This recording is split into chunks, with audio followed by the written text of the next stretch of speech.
Assalamualaikum warahmatullahi wabarakatuh. Saya Maizatul Azilah binti Muhammad Zahir, nombor matrik P165474.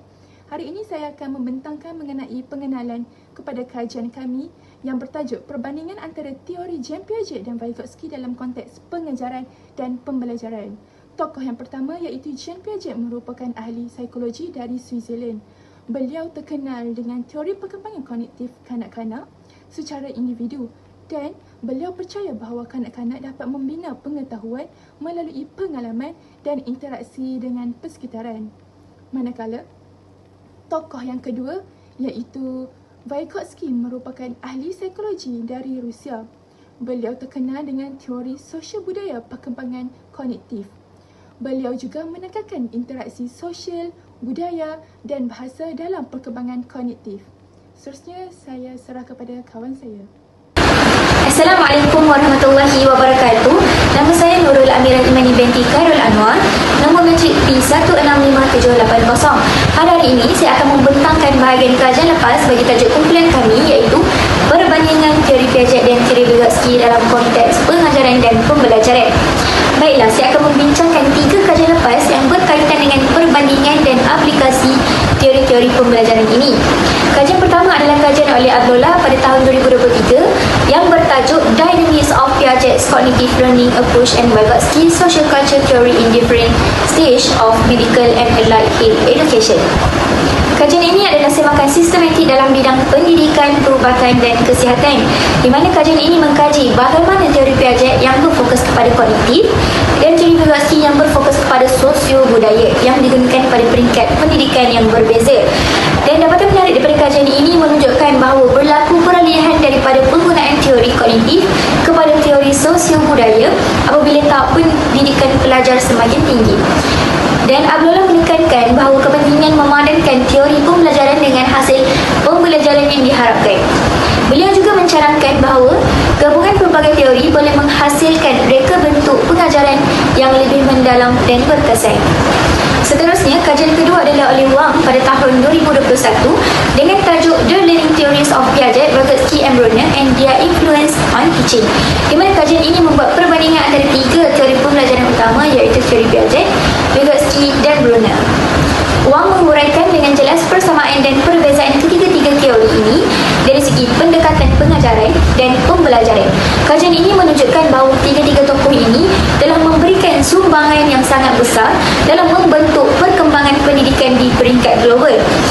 Yang penting, kajian ini memberi panduan kepada guru untuk memilih pendekatan yang paling sesuai dengan konteks dan keperluan pelajar mereka. Walaupun ketiga-tiga teori ini sama-sama menekankan konstruktivisme, namun mereka berbeza dari segi fokus, di mana Piaget fokus kepada individu, Vygotsky kepada sosial dan Brunner kepada penemuan. Seterusnya, kajian ketiga adalah oleh Ghazali pada tahun 2024 yang bertajuk Using Vygotsky Theory to Understand Kindergarten Learning in Malaysia, A Critical Pressure from Meta-Analysis, di mana kajian ini adalah kajian semakan sistematik dan meta-analisis yang mengkaji pembelajaran tadika khususnya di Malaysia. Kajian ini berlandaskan teori Vygotsky yang menekankan peranan individu yang lebih berkebolehan dan berkepentingan interaksi dialog antara guru dengan murid. Hasil kajian ini berjaya mengenali pasti 9 strategi yang berkesan untuk meningkatkan pembelajaran kanak-kanak di tadika. Selain itu, kajian ini juga menegaskan bahawa pembelajaran adalah paling berkesan apabila pelajar terlibat secara aktif dalam tugasan penyelesaian masalah. Kajian ini juga sangat berguna kerana ia memberi rujukan praktikal kepada pendidik tadika di Malaysia untuk merancang pengajaran berkualiti berdasarkan teori sosial budaya. Kesimpulannya, ketiga-tiga kajian lepas ini memberikan gambaran yang jelas tentang bagaimana teori Piaget dan Vygotsky serta teori pembelajaran lain telah diaplikasikan dalam pelbagai konteks pendidikan. Dan kajian-kajian ini membuktikan bahawa kedua-dua teori ini masih relevan dan penting dalam meningkatkan kualiti pengajaran dan pembelajaran pada masa kini. Sekian sahaja daripada saya. Terima kasih. Assalamualaikum warahmatullahi wabarakatuh. Bismillahirrahmanirrahim. Assalamualaikum warahmatullahi wabarakatuh. Saya Nurul Najwa binti Narman, nombor matrik P165723. InsyaAllah akan sambung pembentangan berkaitan konsep asas teori. Teori perkembangan kognitif ini menerangkan bagaimana kanak-kanak itu membina pengetahuan dan kemahiran berfikir. Dan seperti yang kita maklum, tokoh utamanya adalah Jean Piaget dan Lev Vygotsky. Seterusnya adalah persamaan mereka adalah kanak-kanak membina pengetahuan secara aktif, dan dari sudut perbezaan dia adalah menurut Piaget menekankan tentang peringkat perkembangan dan kematangan individu, kematangan kognitif individu, manakala Vygotsky pula menekankan tentang peranan budaya, bahasa dan interaksi sosial. Seterusnya, prinsip asas untuk Jean Piaget adalah perkembangan mendahului pembelajaran, di mana kanak-kanak perlu mencapai tahap kematangan tertentu sebelum belajar konsep baru. Dan dia mempunyai 4 peringkat perkembangan. Yang pertama, sensori motor, iaitu dari lahir hingga 2 tahun, dan pra-operasi dari 2 hingga 7 tahun, operasi konkret dari 7 tahun hingga 11 tahun, dan akhir sekali adalah operasi formal, iaitu 11 tahun dan ke atas. Konsep utama Jean Piaget adalah skema, iaitu struktur mental untuk mengurus maklumat. Yang kedua, asimilasi, iaitu menggabungkan maklumat baharu ke skema sedia ada. Akomodasi pula mengubah suai skema untuk tampung maklumat baru, dan akhir sekali adalah keseimbangan, iaitu mencari keseimbangan antara asimilasi dan akomodasi.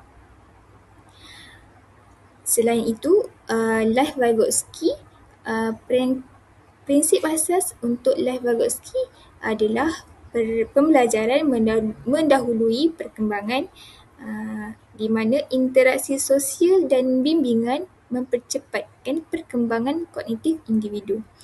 Konsep utamanya adalah ZPD, iaitu zon perkembangan proksimal. Yang kedua, scaffolding, iaitu bantuan perancar, dan akhir sekali adalah peranan bahasa. Sekian dari saya, terima kasih. Bismillahirrahmanirrahim. Assalamualaikum warahmatullahi wabarakatuh. Nama saya Nur Aina binti Haizul, nombor metrik P165813. Hari ini saya akan membentangkan tentang perbandingan antara teori Piaget dan teori Vygotsky dalam konteks pengajaran dan pembelajaran. Seperti yang kita ketahui, Jean Piaget dan Lev Vygotsky merupakan dua tokoh psikologi yang mempengaruhi pemahaman kita tentang bagaimana kanak-kanak belajar dan berkembang. Walaupun kedua-duanya mengkaji perkembangan kognitif kanak-kanak, mereka mempunyai perspektif yang sangat berbeza. Oleh itu, mari kita lihat 3 aspek utama perbandingan mereka. Yang pertama, dari segi perspektif pembelajaran.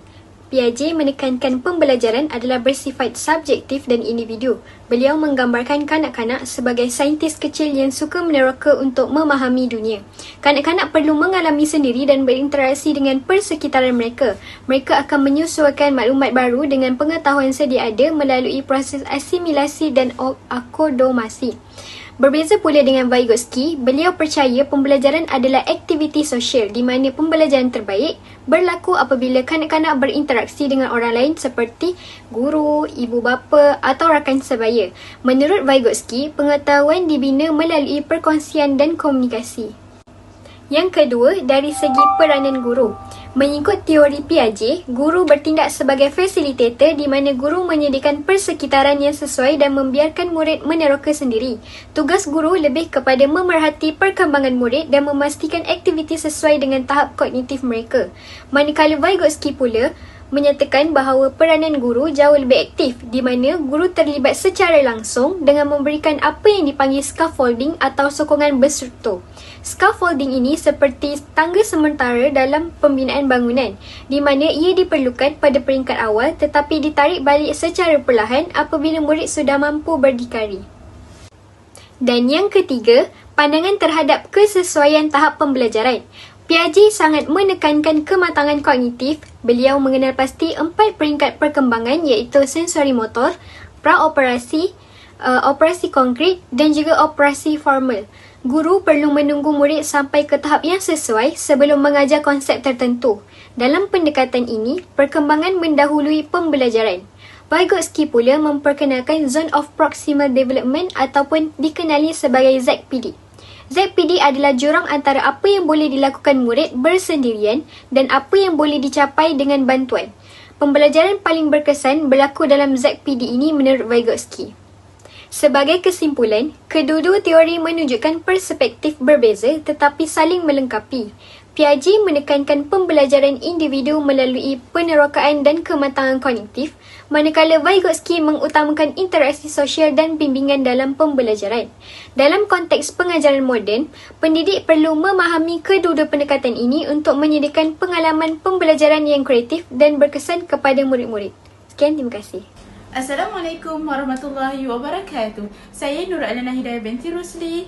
Hari ini akan membentangkan implikasi teori Piaget dan teori Vygotsky dalam konteks pengajaran dan pembelajaran. Mari kita lihat implikasi teori Piaget terlebih dahulu. Yang pertama, guru perlu menyesuaikan kaedah mengajar dengan peringkat berkembangan pelajar. Ini bermakna murid sekolah rendah memerlukan contoh yang konkret, manakala pelajar sekolah menengah sudah boleh memahami konsep yang abstrak. Untuk mengelakkan pengajaran yang terlalu mudah atau terlalu sukar, guru mesti mengetahui tahap perkembangan pelajar mereka. Kedua, galakkan pembelajaran aktif melalui penerokaan dan penemuan sendiri. Piaget berpendapat bahawa pelajar harus terlibat secara aktif dalam proses pembelajaran mereka sendiri. Contohnya, dalam subjek sains, pelajar menjalankan eksperimen dan membuat kesimpulan sendiri. Guru hanya perlu membimbing dan bertanya soalan yang merangsang pemikiran. Yang ketiga, gunakan bahan konkret dan manipulatif. Guru mesti menggunakan bahan yang boleh dilihat, dipegang seperti model, blok, gambar ataupun objek sebenar. Contohnya, gunakan batu atau manik dalam kelas matematik untuk membantu pelajar memahami konsep tambah dan tolak daripada hanya menulis nombor di papan putih. Ini lebih berkesan lagi. Yang keempat, rancang aktiviti yang mencabar minda dan merangsang pemikiran. Guru mesti merancang aktiviti yang mencabar minda pelajar. Untuk memberi inspirasi kepada pelajar, tunjukkan eksperimen dengan hasil yang mengejutkan atau berikan masalah yang mencabar idea awal pelajar supaya mereka boleh mengubah dan memperoleh pemahaman yang lebih baik. Yang kelima, beri masa mencukupi untuk pelajar memahami konsep. Guru perlu bersabar dan memberi masa yang mencukupi kepada pelajar mereka untuk memahami idea kerana setiap berkembang pada kadar yang berbeza. Sekarang, mari kita lihat pula implikasi teori Vygotsky. Yang pertama, utamakan interaksi sosial melalui kerja berkumpulan dan perbincangan. Pelajar mendapat manfaat yang lebih besar daripada berinteraksi dengan orang lain. Guru harus memastikan bahawa pelajar boleh berkongsi idea dan belajar daripada rakan mereka melalui aktiviti berkumpulan, perbincangan kelas dan kerja berpasangan. Kedua, ajar dalam zon perkembangan proksimal ataupun ZPD. Ini bermakna guru perlu mengajar pada tahap yang agak mencabar tetapi masih boleh dicapai oleh pelajar dengan bantuan mereka. Sebagai contoh, jika seorang pelajar boleh melompat 1 meter, jangan paksa dia melompat 3 meter yang terlalu sukar atau 50 cm yang terlalu mudah. Sebaliknya, arahkannya untuk cuba melompat 1.2 meter dengan bimbingan. Ini adalah tahap pembelajaran terbaik. Ketiga, gunakan scaffolding. Pada mulanya, guru memberi bimbingan yang besar kepada pelajar, tetapi kemudian mereka mengurangkan bimbingan secara beransur-ansur apabila pelajar menjadi lebih mahir. Seperti kita mengajar kanak-kanak menunggang basikal. Kita mula-mula memegang tangannya dengan erat. Kemudian memegangnya dengan sedikit dan akhirnya kita lepaskan tangan kita. Keempat, galakkan penggunaan bahasa untuk menerang pembelajaran. Bahasa adalah komponen penting dalam pembelajaran. Jadi, guru mesti menggalakkan pelajar bercakap, membincangkan dan menerangkan apa yang mereka pelajari. Kelima, memanfaatkan pembelajaran kooperatif antara rakan sebaya. Pelajar yang lebih pandai boleh membantu rakan yang kurang faham. Ini menguntungkan kedua-dua murid ataupun kedua-dua pihak. Sebagai kesimpulan, walaupun teori Vygotsky dan Piaget berbeza, guru mendapat manfaat daripada kedua-duanya. Piaget mengingatkan kita bahawa pelajar perlu aktif mencari pengetahuan sendiri dan pengajaran mesti sesuai dengan tahap perkembangan pelajar. Manakala Vygotsky pula menekankan betapa pentingnya pembelajaran bersama rakan, bimbingan guru dan interaksi sosial. Itu sahaja daripada saya. Sekian, terima kasih. Secara rumusannya, yang pertama, sumbangan besar. Kedua, dua teori membantu memahami bagaimana kanak-kanak menguasai maklumat dan membina pengetahuan. Yang kedua, teori ini saling melengkapi. Walaupun berbeza, kedua-duanya boleh digabungkan untuk strategi pengajaran lebih baik dan efektif. Yang ketiga, fokus berbeza. Piaget iaitu perkembangan kognitif berlaku secara dalaman melalui interaksi dengan persekitaran. Manakala Vygotsky menekankan interaksi sosial, budaya dan bahasa sebagai faktor utama perkembangan kognitif. Dan yang terakhir iaitu cadangan menghasilkan PDP yang sesuai dengan tahap perkembangan murid. Sekian. Wabillahi taufiq wal hidayah. Wassalamualaikum.